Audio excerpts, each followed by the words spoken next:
Hello all, welcome to Biomed Bytes. This is another lecture on Biometric Systems Basics. In this video, we'll be looking about characteristic requirement, active and passive biometrics, biometric systems and applications. Let us first know how to define a biometric systems. In this slide, you can see at the right end that there are three different classifications on enrollment, verification and identification. A biometric system is essentially a pattern recognition system that operates by acquiring first a biometric data from an individual, extracting a feature set from the acquired image and then comparing it with that of the database. These are different types of biometric systems that we have: fingerprint, ear print, face print, hand geometry, vein pattern on the hand, voice recognition, keystroke recognition, signature recognition, iris recognition, palm print, gait, facial thermogram.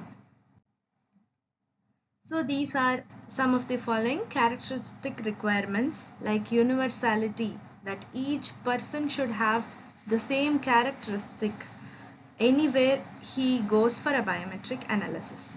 Then the distinctiveness, any two persons should be sufficiently different in terms of characteristic, that is distinctiveness. And permanence, the characteristics that are recorded should be sufficiently invariant over a period of time. Then collectability, the characteristics can be measured quantitatively. Then performance, anywhere if a person goes for a biometric acquisition, his data must be acquired properly with an accuracy and a good amount of speed. Then accessibility or acceptability. Acceptability is that the extent to which the people are willing to acquire the amount of data that they are giving to a biometric system as an identifier. Next is circumvention, that is how much amount of space does the sensor occupy, and that reflects how easy the system can be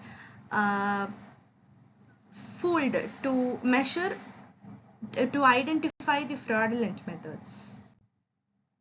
Next is on classification. We have two different types of classification: position based and knowledge based. Position based is using a specific token such as an ID card or a security tag.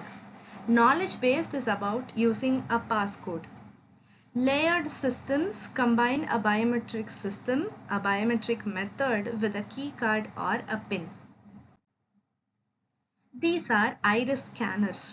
In the right side you can see that there are terms of picture where you can see how to detect and authenticate iris pictures. This takes data from different points such as center of the pupil, edge of the pupil, edges of the iris, eyelids and eyelashes. So this much data is taken.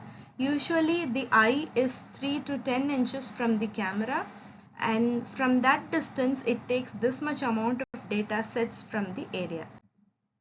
Vein geometry, which means it first prints the palm's picture and then it identifies the vein structures from inside of the palm by illuminating the body region with IR light.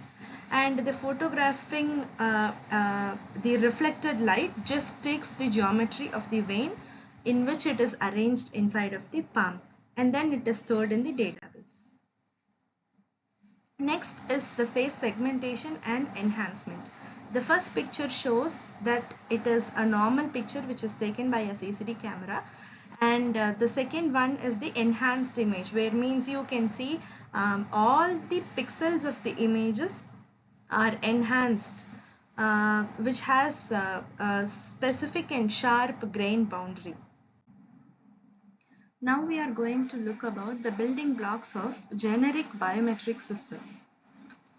From the user you can see that there is a sensor module which is considered as biometric user interface, which has a quality estimation module also. A sensor is usually a biometric reader or a scanner that is required to acquire the raw biometric data from an individual person.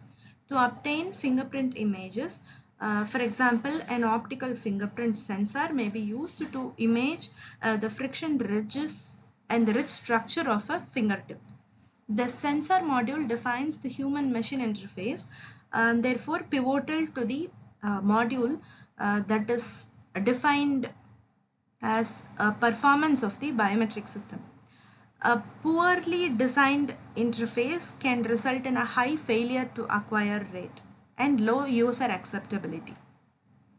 Next module is the quality assessment module, and the feature extraction module, what we call as the quality of the biometric data acquired by the sensor is first assessed to determine its suitability for further processing. The acquired data is subjected to a signal enhancement algorithm to improve its quality. The biometric data is then processed and stored in the database. Next comes the matcher or the matching module. The extracted features are compared against the stored templates to generate match scores. In a fingerprint-based biometric system, the number of matching minutiae between the input and the template feature sets, it is determined and a match score is reported. The matcher module also encapsulates a decision-making module in which the match scores are used to validate or enroll identities. Next comes the system-based database module. The database acts as the repository of a biometric information. During the enrollment process, the feature set extracted from the raw biometric sample is stored in the database along with some demographic information also. The data capture during the enrollment process may or may not be supervised by a human depending upon the application.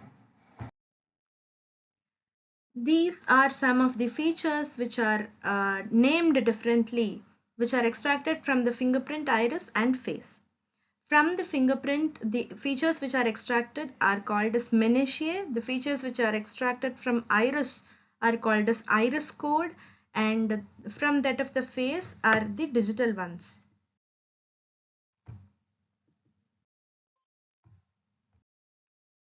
Now we move on to the biometric functionalities. A biometric system can provide two types of identity management functionalities, namely verification and identification. This was said before in previous slide. The generic term recognition, which is just recognizing whatever data which is kept on the sensor, and identification, which means that the same data when kept on the sensor for the other time after the verification, it has to identify from million sets of databases that it has. The term authentication will be used as a synonym for the verification. Next comes the enrollment and recognition stages of a biometric system operating in both the modes. For any mode, for enrollment mode, we have the images from the user interface first has to be quality assessed, and then the features from the images has to be derived, and then it has to be extracted into a template, and that will be stored in the database. For the second type, the verification mode, again the images which will be given by the user to the sensor will be assessed for the quality, and then the same features will be extracted from the images that is acquired. But the third step in the verification is different as that of in the enrollment. This is where the matching module and the decision making module comes into role.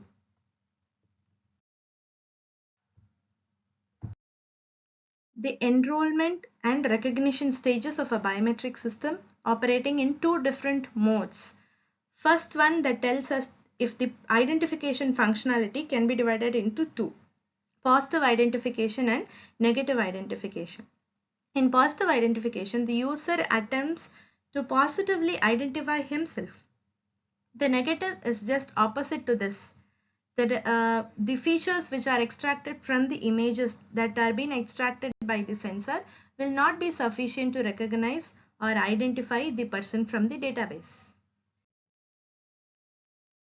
Now, this feature is used in the government to find out the employee who works in a government office or the suspect who is on the watch list or the criminals, to just identify and to differentiate the persons.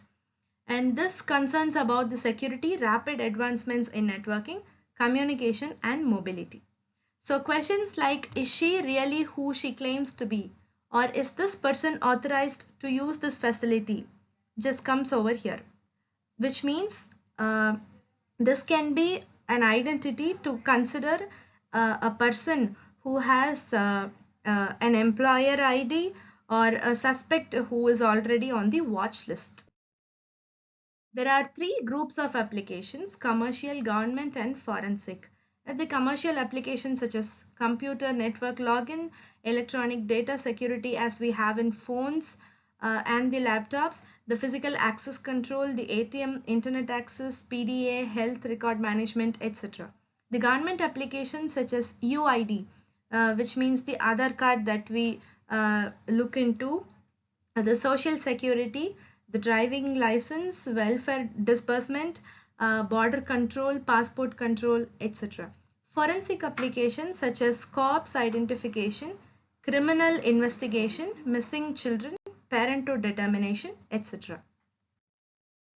Now this is just the pictorial representation of the forensic, government, and the commercial applications.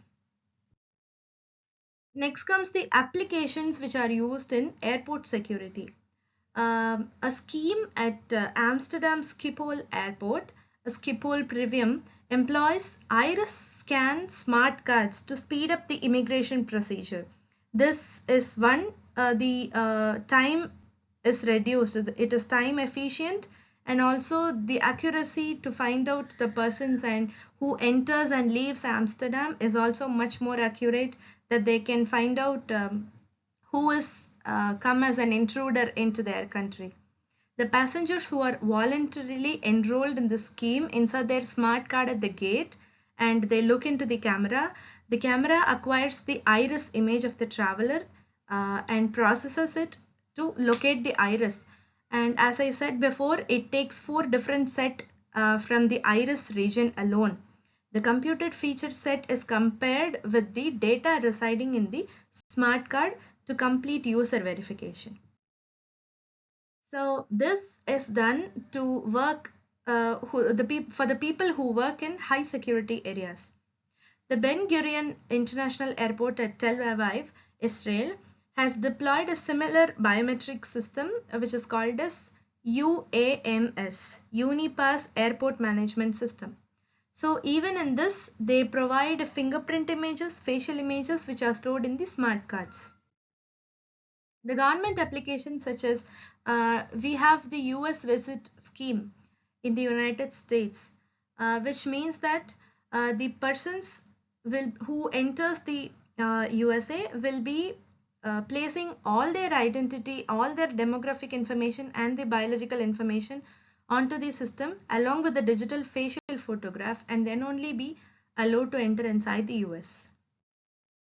The United States Visitor and Immigration Status Indicator technology, the 10 print finger are matched with that of the dynamic watch list containing up to a few million records, which is matched in just less than 10 seconds.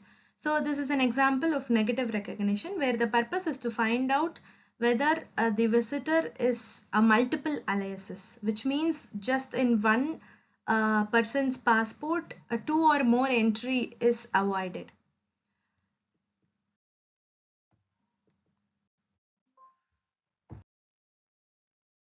Next is the Unique Identification Project in India, which means the project involves collection of multiple biometric traits such as 10 fingers, 2 irids, a face, demographic information such as name, gender, birthday, address, and along with it, it gives a 12-digit unique identification number. So the people were expected to enroll about 600 million residents of India in the database within a span of 5 years, and this is an example of duplication, which is to avoid the negative recognition, where a fusion of 10 fingers and 2 irids is expected to determine this same person, if it is of same person or not. Then comes the commercial applications. Some of the major financial institutions in Japan have installed palm vein authentication system. This is a bit expensive, but this comes under contactless sensors. This is used to image the vein patterns pertaining to the customer's palm. So when they place their palm onto the near infrared lighting source, it records the geometry of the palm and also the vein which runs inside. And one such application is similar to that which is placed in the Disney system also.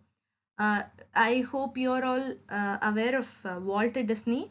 The Disney can handle about 1 lakh entries per day of visitors efficiently. So the system works in all weather conditions so that it becomes a rugged fingerprint sensor. It has to identify its own employees, the customers, the visitors, and also the persons who are not associated with that of the fingerprint that is there in the database, and it should identify them correctly. So there are security and privacy issues in this, like 4, integrity, the guard against improper modification or destruction of the data. Data confidentiality, it should prevent illegitimate access or disclosure of sensitive information. Availability, which means it should guarantee the timely and reliable access. Fourth is authentication, only legitimate and authorized users should be able to access the data and carry out specific task. And here we have come to the final slide of privacy. Privacy is not a one size fits all condition, which means different people at different times have different preferences about what happens to their personal information that they give to the biometric system as a registration. Rather than attempting to define privacy for all, society should give individuals the tools to control the use and spread of their data. So with this topic is getting concluded. If you have any doubts, please put in the comments. Thank you.